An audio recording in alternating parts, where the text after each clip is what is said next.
অন্যতম জনপ্রতিনিধি, আমাদের দেশের হয়ে যারা কাজ করতেছেন তৃণমূল পর্যায়ে আমাদের যে বক্তব্যগুলো, আমাদের যে মেসেজগুলো সারা বাংলাদেশে আপনারা ছড়িয়ে দিচ্ছেন, আপনাদেরকে প্রথমে ধন্যবাদ দিচ্ছি।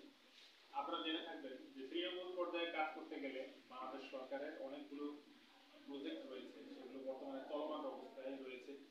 তৃণমূল পর্যায়ে সবাইকে আমাদেরকে সেবাগুলো দেওয়ার জন্য আমাদের প্রত্যেকটি হাসপাতালে পর্যাপ্ত পরিমাণে ডাক্তার সরবরাহ করার জন্য সরকার শুরু থেকেই মনোযোগী। এর একটি অংশ হিসেবে আমাদের হাসপাতালে বর্তমানে বিভিন্ন শ্রেণীর কর্মকর্তা কর্মচারীরা আমরা কর্মরত অবস্থায় রয়েছি। আমাদের রয়েছে ডাক্তার, আমাদের রয়েছে সিনিয়র স্টাফ নার্স, আমাদের রয়েছে মিডওয়াইফ, হ্যাঁ। আর তাদের একটি টিম লিডার হিসেবে, একটি হাসপাতালের টিম লিডার হিসেবে আমি আবাসিক মেডিকেল অফিসার হিসেবে এখানে কর্মরত রয়েছি, ডাক্তার মোহাম্মদ সাইদুর রহমান। আমি তত্ত্বাবধানে রয়েছি ডাক্তার রাজীব চক্রবর্তী, উপজেলা স্বাস্থ্য পরিবার পরিকল্পনা কর্মকর্তা, ওনার অধীনে আমি কর্মরত রয়েছি। বর্তমানে আমি 50 শয্যা হাসপাতালের আবাসিক মেডিকেল অফিসার হিসেবে এখানে কর্মরত আছি। ধন্যবাদ আপনাকে। আর ডায়েট সম্পর্কে একটু বলবেন যে দুপুরে রাত্রে আমরা কি ধরনের দুপুরে আপনারা জানেন যে আমাদের এখানে আমরা সবসময় চেষ্টা করি রোগীদেরকে উন্নত খাবার দেওয়ার জন্য। ইতিমধ্যে সরকার স্বাস্থ্য অধিদপ্তরের পক্ষ থেকে আমাদের ডায়েটে একটি আমাদেরকে বলা হয় যে যে পরিমাণে খরচ আগে দেওয়া হতো তার চেয়ে একটু বেশি দেওয়া হচ্ছে। এর অন্যতম উদ্দেশ্যটা হচ্ছে আমাদের এখানে রোগীরা ভর্তি থাকে, রোগীদের পথ্য হিসেবে সুস্থ এবং স্বাভাবিক খাবার যদি আমরা সরবরাহ করতে না পারি, সেক্ষেত্রে দেখা যায় যে রোগের পরিমাণ আরো বেড়ে যায়। সেজন্য রোগীরা যেন দ্রুত সুস্থ হয়ে যায়, সেজন্য আমরা সবসময় স্বাভাবিক এবং সুস্থ যেন সে থাকে সেজন্য ভালো খাবার দেওয়ার জন্য চেষ্টা করি। এই অংশ হিসেবে আমরা সবসময় সকালবেলা খাবার দিয়ে থাকি, দুপুরবেলা খাবার দিয়ে থাকি, রাতের বেলা খাবার দিয়ে থাকি। সকালবেলা আমরা চেষ্টা করি উন্নত খাবার দেওয়ার জন্য। এর মধ্যে অন্যতম হচ্ছে পুষ্টিকর খাবার যেগুলোর মধ্যে রয়েছে আপনারা জানেন যে ডিম, কলা, পাউরুটি, এগুলো আমরা সকালবেলা সরবরাহ করার চেষ্টা করে থাকি।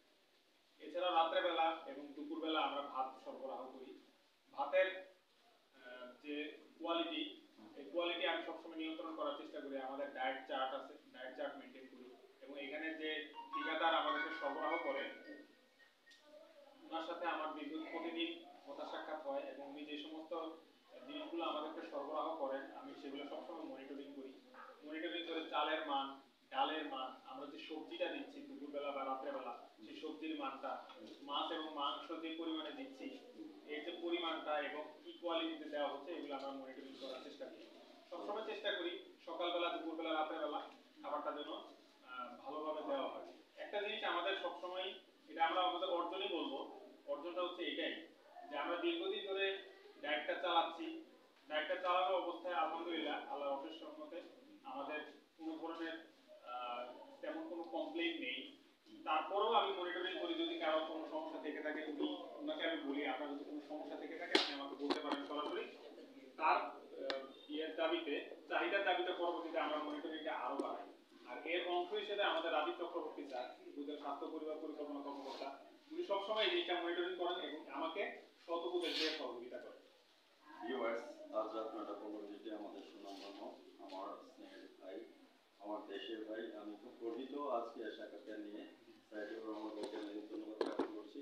ভিউয়ার্স, আজ রাত 9:15 সরাসরি আমাদের টিভি চ্যানেল থেকে আমাদের সাক্ষাৎকারটি দেখে নেবেন, চ্যানেল 99 থেকে, এবং জাতীয় পত্রিকা দৈনিক সকালে এটা প্রকাশিত হচ্ছে। আগামী দিন সাক্ষাৎকারে বিষয়বস্তু আপনারা সঙ্গে থাকবেন এবং সবচেয়ে বড় কথা হচ্ছে আমরা কুমিল্লারই মানুষ, আপনারা আমাদের জন্য কুমিল্লার বাসীর জন্য সবাই দোয়া করবেন। আর সবচেয়ে বড় কথা হচ্ছে যে আমাদের কুমিল্লা গণমানুষের নেতা যে আকম স্যার একটি কথা বলেন, কুমিল্লা এগুলো বাংলাদেশ, আমরা যাতে কুমিল্লাকে বিবাহ করতে পারি এই প্রত্যাশা নিয়ে আমি বিদায় রেখে টানছি। জয় হোক আমাদের বিবাহ, এই প্রত্যাশা আমরা আমাদের মমতা মহিমা জননেত্রী শেখ হাসিনা চেষ্টা করি।